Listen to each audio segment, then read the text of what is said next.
Hey everybody, how's it going? So today I'm going to discuss the labor shortage, something that keeps coming up in spite of the fact that there is a fairly good amount of evidence that at this late stage in the game, there is less of a labor shortage and more of some people just on some bullshit. I want to discuss this from kind of both sides of it because I've been on both sides of it, and this particular portion about the labor shortage honestly reflects my experience pre-COVID, pre-labor shortage, honestly even pre-2010, and I think that there are a lot of people that are sick and tired and fed up of having this particular experience. This says a worker in Florida applied to 60 entry-level jobs and got one interview. One interview. So I'm just going to paraphrase this a little bit. He said, there are a lot of people saying they can't keep anyone in the medical facility because they all quit over stimulus checks. And I'm thinking, your medical professionals quit over $1,200 checks? That's weird. So he decided to go out there and apply to a bunch of different jobs. And of all the jobs he applied to, one of the jobs that he applied to gave him an interview. So here it shows 73.3% apply, no reply, 20% email, 5% phone call, 1.7% interview. And you even have just a little bit of New York City commercial real estate attitude in here, where one job was advertising that it paid $10 an hour, but when he shows up, they only offer $8.65. It's almost like when a landlord says their space is 3,000 square feet, and you show up and it ain't even 1,600. But that's what I guess New York City is not the only place in the United States where you experience loss factor. Shame on you, whoever did that in Florida, by the way. But this is sadly something that I think a lot of people are used to, even pre-pandemic. You'll hear people say this: nobody wants to work, nobody wants to work, nobody wants to work, and then you'll go to apply for a job that you're completely qualified to do, and you never hear back. Now, it's one thing if you're applying to a place and the little help wanted sign goes away. It's like, okay, I guess they found someone. It's another when the help wanted sign stays up for 6 months, you apply, you're qualified, your friends apply, they're qualified, and they never hear back. This leads him to say something that, again, I don't really even understand fully. I understand his sentiment, but he says, 58 applications says y'all are in desperate for workers, you just miss your slaves. But if they're not even emailing you back when you're making it clear that you are willing to work for their crappy pay, that almost doesn't even make sense to me. Like, I get the idea. 58 applications says y'all are in desperate for workers, you just miss your slaves. If you're applying for a $10 an hour or $12 an hour job, and they never even email you back, and you haven't started salary negotiations, it kind of sounds like they're just not paying attention at all. Like they're blaming something else altogether. And this is kind of why I started my own business. I applied for a bunch of different jobs. I could never get them. I got hired at Modell Sporting Goods to put price tags on basketballs, but I hardly call that, quote, a real job at $6 an hour. I got hired at $9 an hour to unbox furniture for the Staten Island Mall. Got fired within one day because I broke the Staten Island Mall's bail machine and got the store fined. I still attest to this day that bail machine had a few defects in its manufacturing, but I digress.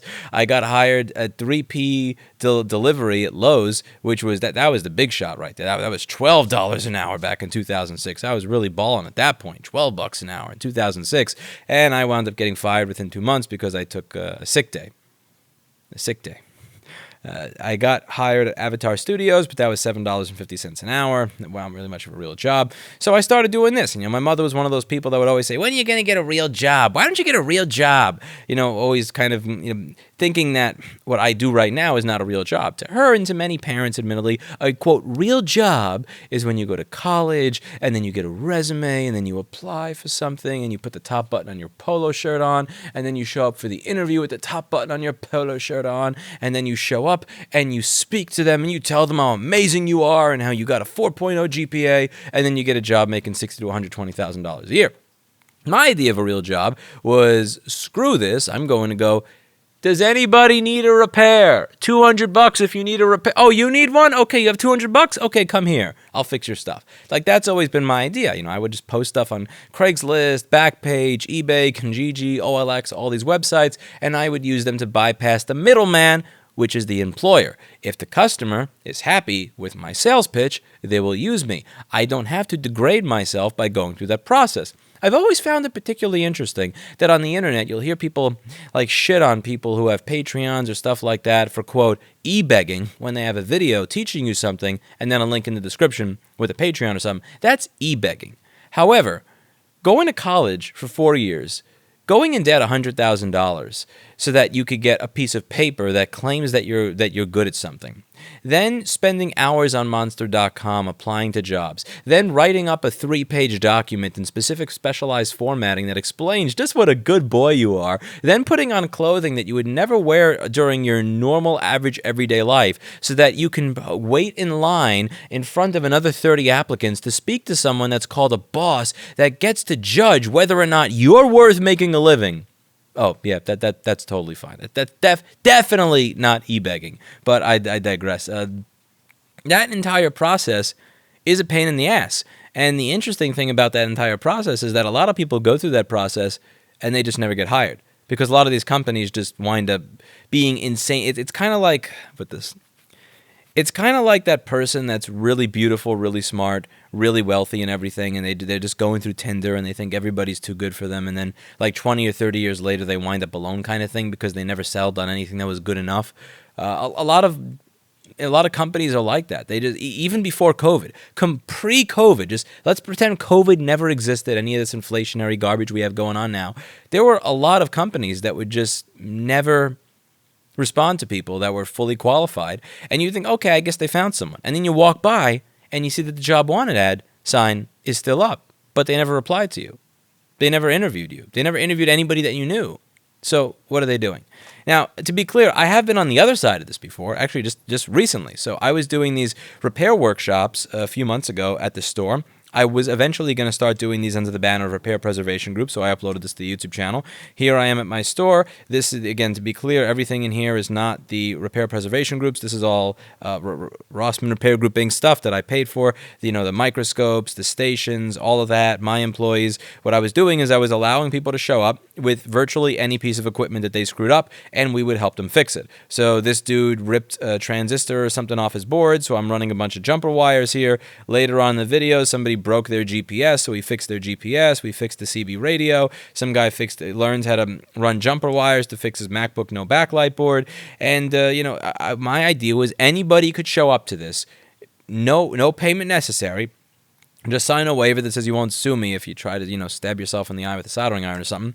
And we would show you how to do things properly. We'd show you what you were doing that was wrong, and we'd allow you to get some experience in the soldering iron and the microscope and all that. And I wanted to try and do this on a more regular basis outside my store. So I posted a job ad saying if somebody wants to help me run these workshops where you are going to be the instructor, you are going to be doing what I was doing here for $65 to $70 an hour, I will hire you. And I did a video on this. As usual, the videos that I do that I actually care about get shit views, but this was, I tried to hire someone on my channel, and it pretty much went nowhere. I got about 4 emails from this. One or two of them are from people saying, if you train me, then I'll become an instructor. That's going to take. I can't train you to become a master instructor because you have to kind of be there already. One person said he would travel here from about 2,000 miles away. I didn't really see how that was going to be a 2,000-mile commute back and forth. I don't see how that's going to be working very well. And the third person said I'll do it, but like closer to $1 to $150 an hour. And at that point, I just kind of said fuck it and gave up on the idea. This is charity. If I have to double the salary from $65 to $70 an hour to get people to do charity, then it's like, you know what? Okay, fine. I give up on this idea. Maybe we'll redo it later. This is an idea that I'm still open to when I figure out if I'm moving or not, or when I'm moving, or if my offer is going to be accepted on the house that I bid on in New Hampshire recently. I don't even know if I'm really going to be doing this in Europe. But when I move, I'm going to consider retrying out this idea. But yeah, I advertised this on a YouTube channel with 1.6 million subscribers, and I got nothing. I got bupkis. And I get it, $14 an hour jobs, $10 an hour jobs, they suck. $65 to $70 an hour to do charity, I thought that was pretty fucking reasonable. And I got just bupkis, nothing. So I understand what it's like to be on the other end of it. But I don't think this is the case. Something tells me that lots of these people complaining about labor shortages are not offering people $65 to $70 an hour for a job where there's no KPIs, there's no micromanagement, there's no metrics. I think that many of these jobs are jobs where you're dealing with a bean counter that is going to be standing over your shoulder as you do miserable work for $10 an hour that when you actually show up to the interview is offering you $8.65 and then complaining. And I think that virtually every single person that has ever applied to 50 jobs and gotten 0 emails back in spite of the fact that they are very qualified for it can understand why this is aggravating. And it's one thing if those are places where they do wind up hiring the person. But it's really weird when this happens and the person decides, I'm going to go directly to the employers that are bitching about a labor shortage for jobs I know I'm qualified for, apply, they don't hear back, and they still see the help wanted sign up later. That's infuriating, and it really does give meaning to this saying. 58 applications says, y'all aren't desperate for workers, you just miss your slaves. I think a lot of employers kind of, they're not desperate for workers. I think they just miss their slaves. Let me know what you think in the comments down below. How have your job searches gone over the past 3 to 6 to 9 months? As you see people talking about a labor shortage, have you just thought to yourself, maybe this is the opportunity where I actually could apply for another job and get it? Has it been easy for you to get another job and make more money than you do in your current position because all these people are hiring? Or have you had this experience where you apply for a bunch of jobs that you are qualified for and you never hear back in spite of the fact that those very employers were complaining about a labor shortage? I'm very curious to hear what your experience is. I give my experience with this. I'll give my experience with all the places that I've applied to that have said no. I applied to Radio Shack, no. Best Buy, no. Apple Store, no. I've applied to a bunch of jobs that at the time I thought I was qualified for and I never heard back from. And yeah, I think a lot of people have that experience where they're qualified for the job, they apply, they never hear back, they go there 6 months later, they still have their help wanted sign up, and it's like, what about me? What about me? But at the end of the day, I'm honestly kind of happy that I never got the job at the Radio Shack or the Best Buy or the Apple Store. I think my life would have went down a very different path if the Apple Store had accepted my application in 2007.